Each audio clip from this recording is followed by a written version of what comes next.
সালাতে দোয়া কবুল হয়। সালাতে দোয়া কবুলের তিন জায়গা। একটা হচ্ছে তাকবীরে তাহরিমার পরে আমরা সানা পড়ি না, আমরা তো একটা পড়ি। আল্লাহর হাবিব সুন্নাহ এবং নফল নামাজে আরো পড়তেন সানা, ওই দোয়া কবুল হয়। দুই নম্বর জায়গা সালাতে সেজদায় পড়ে দোয়া করলে কবুল হয়। আকরাবু মা ইয়াকুনুল আবদু মির রাব্বিহি ওয়া হুয়া সাজিদ ফাকসিরু ফীহি দুআ। বান্দা যখন সেজদায় লুটিয়ে পড়ে, বান্দা আল্লাহর সবচেয়ে কাছে চলে যায়। কিন্তু বিশ্বনবী বলে, সেজদাটা তোমার রবের কুদরতি পায়ের উপরে পড়েছে।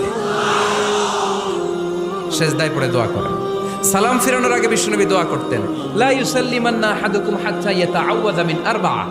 আল্লাহর হাবিব বললেন, চার জিনিস থেকে পানাহ না আছে আমার কোন উম্মত যেন সালাম না ফিরায়। তারা যেন পড়ে, আল্লাহুম্মা ইন্নী আউযু বিকা মিন আযাবিল কবর, আউযু বিকা মিন আযাবি জাহান্নাম, আউযু বিকা মিন ফিতনাতিল মাহইয়া ওয়াল মামাত, আউযু বিকা মিন ফিতনাতিল মাসিহিদ দাজ্জাল।